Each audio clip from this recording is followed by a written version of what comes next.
So our question today is regarding two beverages that are very close to our heart in India, both tea and coffee. They are not just a drink; it's part of our lifestyle and so close to us Indians. So, what are the effects, both good and bad, of having tea and coffee? Yeah, tea and coffee are the most wonderful creation of nature. The tea dust and the coffee bean. Okay, so we've been practicing having tea and coffee. They are neuron stimulants over a span of many hundreds and thousands of years. So when it comes to the question of tea or coffee, whether they are harmful or whether they are good is a big question. There are lots of research has been made on that. But I can tell you straight away, tea and coffee both are good. Okay. You must have tea and coffee, no doubt. But then what is the quantity? Anything excess, you know that it is not good. Right. Okay, when you come to the question of coffee, there are only two types of coffees available. The plant.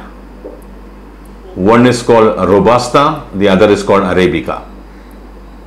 Okay. Have you heard it? Yeah. Have you heard Robusta and Arabica? They are coffee plant, but they bean also coffee bean. One variety is called Robusta, one variety is called Arabica.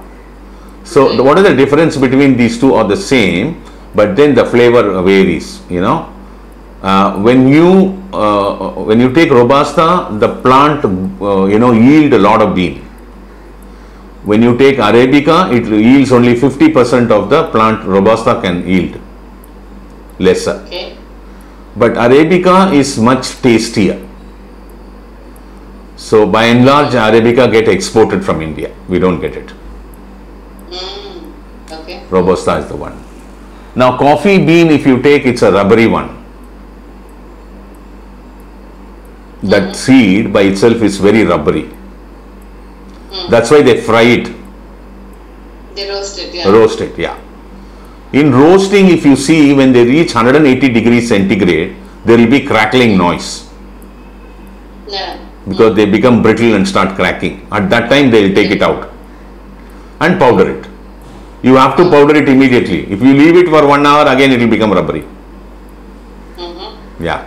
This is how Indians like coffee at 180 degrees. You must be knowing one thing called chicory. Chicory, yeah. Yeah, chicory is a root of a plant which has a bitter taste. It is separately cultivated, dried, the roots are harvested, cut and dried and given to you, to the coffee makers. They add little bit of chicory for flavor. You must know this. Yeah. Both are not harmful. What the Westerners do, the Europeans and Americans, especially the Europeans, they do not take the roasted coffee bean at 180 degrees. They go up to 220 to 230 degrees. At that time, what happens? More crackling and the coffee bean becomes shiny because it starts oozing out its oil. Okay. At that time, they take it and grind it. It becomes twice as bitter as what you take it up in 180 degrees. They would like to have very bitterly taste. But the component is the same. If you go have a coffee in Europe, in France or Spain and all that, it will be highly bitter. You will not like it. Right. They don't add chicory. And they also use Arabica or Robusta. Both are same, but flavors are slightly different.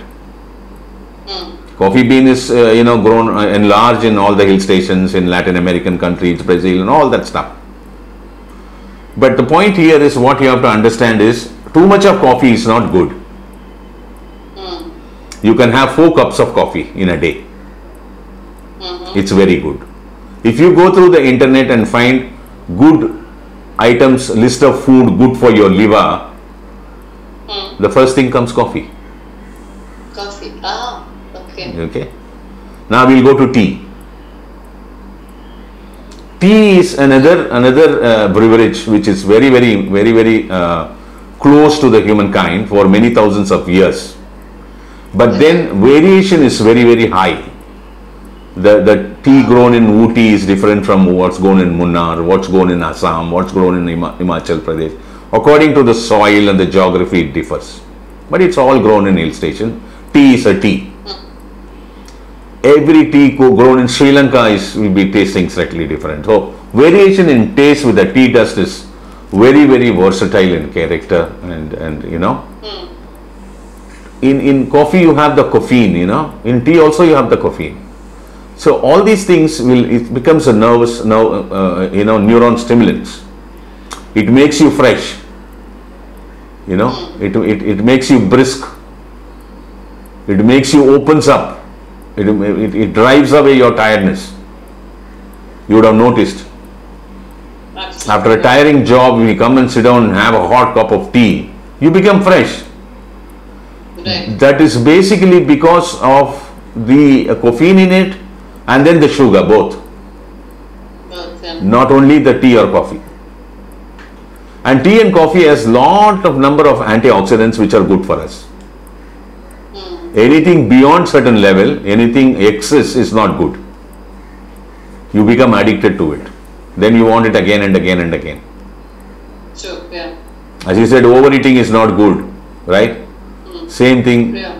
Both coffee and tea are good for us, provided if you take it in the limited number of it.